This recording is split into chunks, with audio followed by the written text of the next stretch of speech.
Good morning. Today we are going to do Module 2, Unit 1, Lesson 2.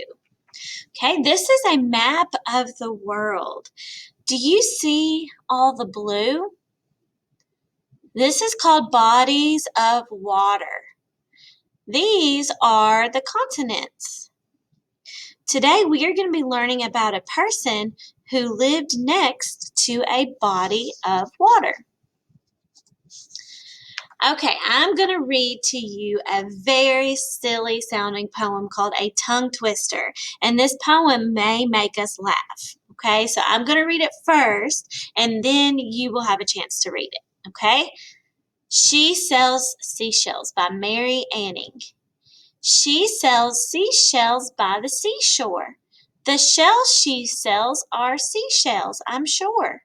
So if she sells seashells on the seashore, I'm sure that the shells are seashore shells. Oh my goodness, that was so silly. Now see if you can read the tongue twister.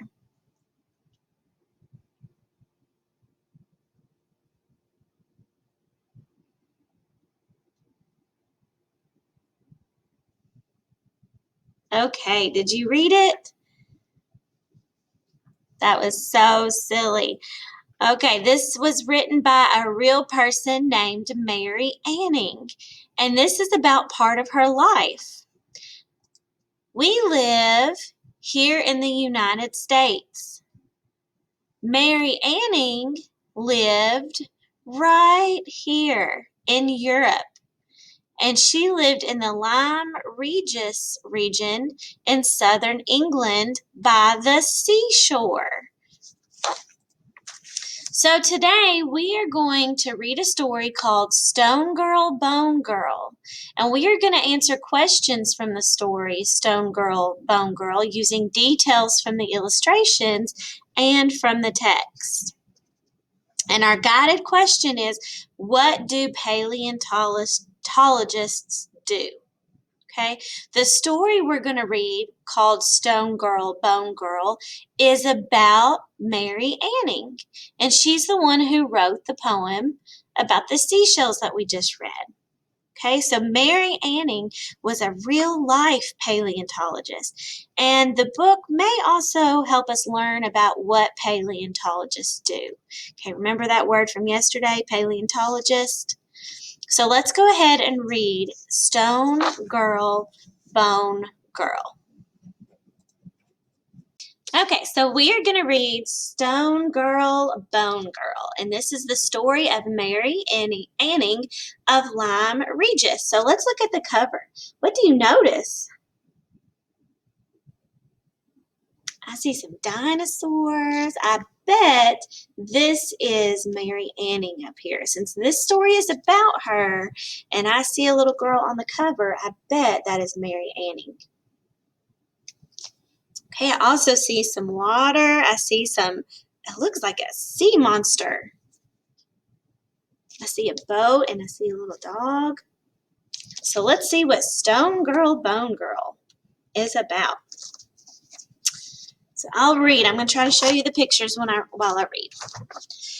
When Mary Anning was a baby, she was struck by lightning. It split a huge elm tree and threw Mary right out of her nurse's arms. Her father was in his carpenter's shop when he heard the terrible news. He dropped his hammer and he ran through the stormy streets of Lyme Regis. Gently, he lifted the limp body of his little daughter and his tears flowed like rain. But then an extraordinary thing happened. Mary Anning slowly opened her eyes. She reached out a tiny hand and touched the amazed face of her father, and the little girl began to smile. It was then her father realized Mary Anning was no ordinary girl. The years rolled by like waves. Mary grew into a clever girl. A mind as quick as lightning, her mother teased.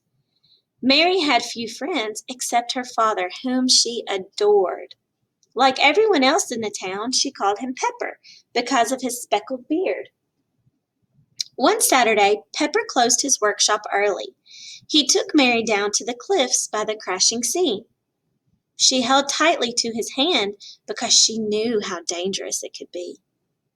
The clay cliffs at Lyme Regis are soft as melting chocolate.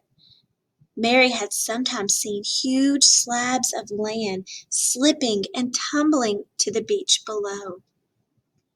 Pepper had stories of whole fields on the cliff tops which had disappeared beneath the feet of grazing cattle. He knew a place, he said, where half a farmhouse sat balanced on the cliff edge. He and his quarryman friend had peered over and seen the remains of the kitchen and even the garden gate smashed to splinters on the rocks below. Hey, look at these pictures. This shows the homes and the cattle being crashed down into the sea. Here's the cliff they're standing on. When they came to the place called Black Ven, Pepper reached into his pocket and, to Mary's surprise, took out his best steel hammer. He knelt beside a large rock of dried clay and began carefully tapping away. "What are you looking for?" asked Mary, dancing about on the sand. "Just be patient," laughed Pepper. He worked as carefully as if he were making a fine piece of furniture. Mary bent closer. There was something hidden there, right inside the rock. At last, Pepper pulled it free and handed the thing to Mary. It's treasure," she gasped. "It's what we call a little snake stone," smiled Pepper. "Just a curiosity. A present for you, Mary girl." It was the most beautiful thing Mary had ever seen. Back in the workshop, Pepper polished the snake stone and hung it on a string for Mary, like a perfect necklace. That night, Mary couldn't sleep. Her head swirled with thoughts like the twisting golden stone. "The cliffs are full of treasure," she whispered over and over again. Okay, there's the snake stone. From that day on, Mary spent every spare moment searching for the curiosities. She had sharp eyes and found them everywhere, in every shape and every size. Tiny, shiny ones, marble ones as big as millstones, others straight as stone fingers or delicate like plants. Pepper taught her their strange magical names: thunderbolts, fairies' hearts, crocodile's teeth, devil's toenails. He let Mary have her own special drawer in the workshop for her collection. But the other children laughed and teased when they saw Mary hunting near the cliffs. Someone made up a rhyme: "Stone girl, bone girl, out on your own, girl," until Mary ran crying to Pepper. That winter, was the wettest and stormiest the town had known. Great waves smashed the little houses and the cliffs became softer and more dangerous still. So Mary stayed away. The cold, damp air made Pepper feel ill. He looked old and tired, and sometimes he coughed so loudly that Mary felt afraid. Excuse me. One evening, some rich ladies came to Pepper's workshop. Mary knew who they were: the Philpott sisters, who lived together in a fine house high above the town. Scientists, people said. The youngest of the ladies, Annie Philpott, wanted Pepper to build a glass-fronted cabinet to display curiosities, she said. Mary jumped up. She couldn't believe that someone else was interested in curiosities. "Excuse me," Mary said nervously. "Would you like to see my collection?" And she pulled open the drawer. "Oh," gasped the ladies, "what wonderful fossils!" Fossils? Mary had never heard that word. The Mrs. Philpott smiled. They could see that Mary didn't know much about her collection. "I'll tell you what, Mary," said Annie Philpott. "When Pepper has finished my little cabinet, why don't you bring it to us? We could have some tea, and then we will show you our collection."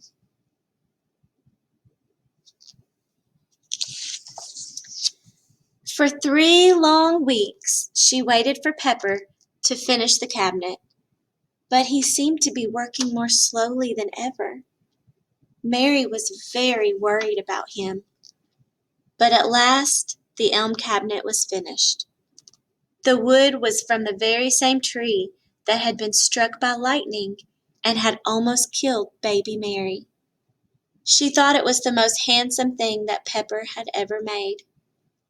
Slowly, Pepper wrapped the cabinet in brown paper and tied it with string. His old hands were shaking as he kissed Mary. Mary had never seen anything like the Philpotts' house. There were expensive rugs in every room and maids to serve the tea. Most wonderful of all was the collection of curiosities. The Mrs. Philpott explained that the fossils were the remains of ancient sea creatures that had been preserved in the clay. Everything was so interesting that Mary forgot to be nervous. Then Annie Philpott showed her a huge tooth she had found.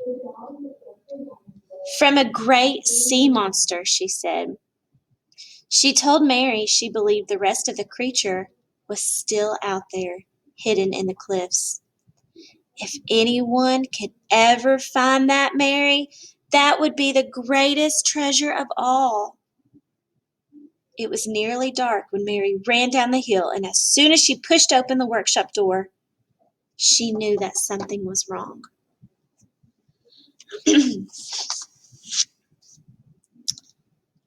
The workshop was so quiet after Pepper died. To Mary, it felt as if half her world had fallen away, like the farmhouse on the cliff edge. And there was no money. Her mother began to sell everything she could think of, and still they went to bed hungry.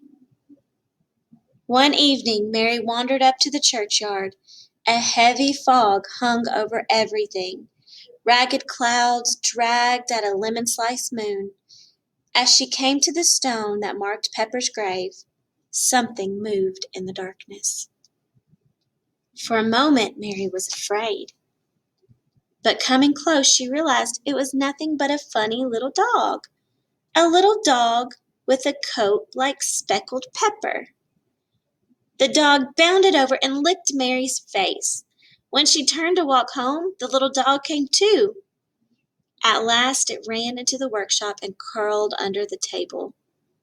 "Perhaps you need a friend too," laughed Mary, and from that moment Mary and the dog were never apart.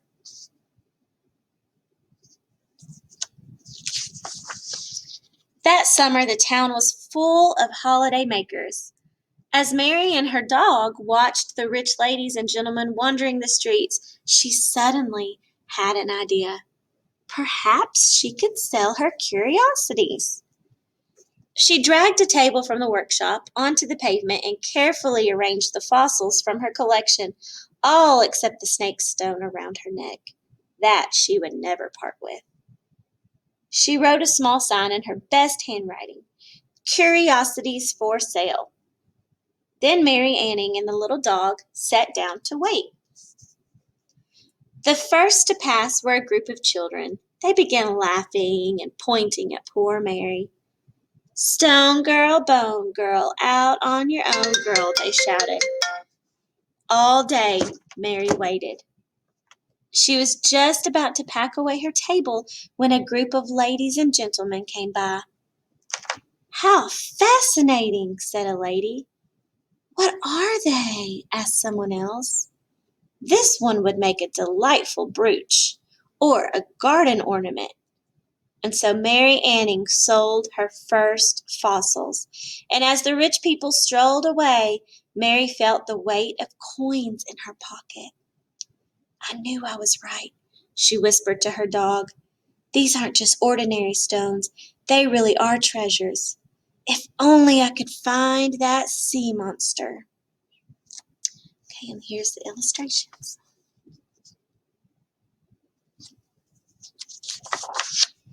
All summer, Mary searched for curiosities for her shop. She borrowed books about fossils from the Mrs. Philpott, and she learned everything she could. Her mother was delighted with the money that Mary was earning, but she was worried about Mary alone on the dangerous cliffs. Mary reassured her that the little dog would run for help in an emergency.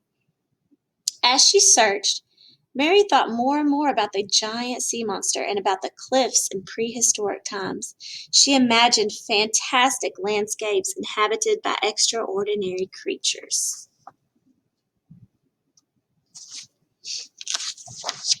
One morning, Mary was so busy daydreaming she didn't notice that her dog had wandered away. She ran along the beach calling for him, but he was nowhere to be seen. At last she heard a faint barking, and looking up, she saw the speckled dog high on the sloping side of the cliff. Mary called for him to come down, but the little dog wouldn't move. He was furiously scratching at something in the clay.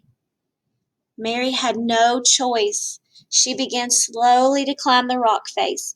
At last she reached the little ledge where the dog was standing. Her heart missed a beat. She couldn't believe what she saw. Grinning up at Mary was an enormous skull. The little dog had found the sea monster. All morning Mary scraped furiously with Pepper's hammer. There was more than a skull, a whole skeleton perhaps, but it was far too big for Mary to cope with on her own. Who could help her? Suddenly she remembered Pepper's old friends, the quarrymen. Leaving the little dog to guard the monster, Mary Anning climbed carefully down to the beach, then ran as fast as she could to the quarry. "I found it!" she shouted. "I found the sea monster!" In less than 10 minutes, Mary was leading a group of quarrymen carrying picks and shovels up the side of the cliff. Do you see the sea monster? The news spread like fire through the town. "Mary Anning has found the sea monster! Mary Anning has found it!" An excited crowd gathered on the beach to watch the excavation. The Mrs. Philpott arrived in their fine clothes and made a tremendous fuss of Mary. Even the children who had teased her had come to watch, but they weren't laughing now. As the evening sun melted into the sea, a strange procession made its way back to the town. A small girl, covered in the mud, led the crowd, and at the back 6 strong quarrymen carefully carried the bones of a real sea monster, as long as a tree and more than 165 million years old. The skeleton was laid out on the floor of Pepper's workshop for all the world to see. For months afterwards, visitors came to meet the fossil girl of Lyme Regis. Famous scientists came in carriages from London and even the King of Saxony. It was the most important fossil ever found, they said. They called the monster Ichthyosaurus, the fish lizard. The museum that bought it paid enough money for Mary and her mother to live happily for the rest of their lives. But the strange thing was, the little speckled dog had gone, as if he had done his work and drifted away. Sometimes Mary imagined that she could hear a faint barking from far away in the sea mist. Then Mary Anning would smile and touch the little snake stone around her neck, and step back into the warm workshop where the shelves were filled with treasures from the dark and dangerous rocks. Okay, and this is actually a true story. This is a narrative nonfiction. So that means even though it sounds like a story, it really is true. So we just read the story Stone Girl, Bone Girl, and it is a narrative nonfiction story. So even though it sounds like this was a made-up story, but it is about something that is real. Okay, so who was the main character in our story? Okay, the main character was Mary Anning. What was the story about? It's about a girl who looks for fossils and she finds a giant sea monster fossil in a cliff. Why do you think the book is called Stone Girl, Bone Girl?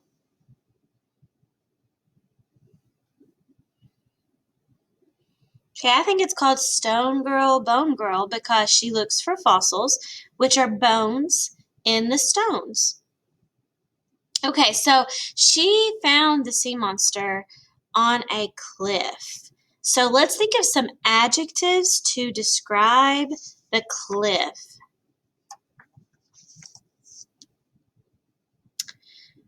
Well, the cliffs were high, they were pointy, they were steep. What about words to describe the sea monster? They were giant, they were huge, it was enormous. Okay, good job. So let's go back to our guiding question. What do paleontologists do? And then we're also going to talk about how do characters respond to the major events in the story as we talk about fossils. So what do paleontologists do?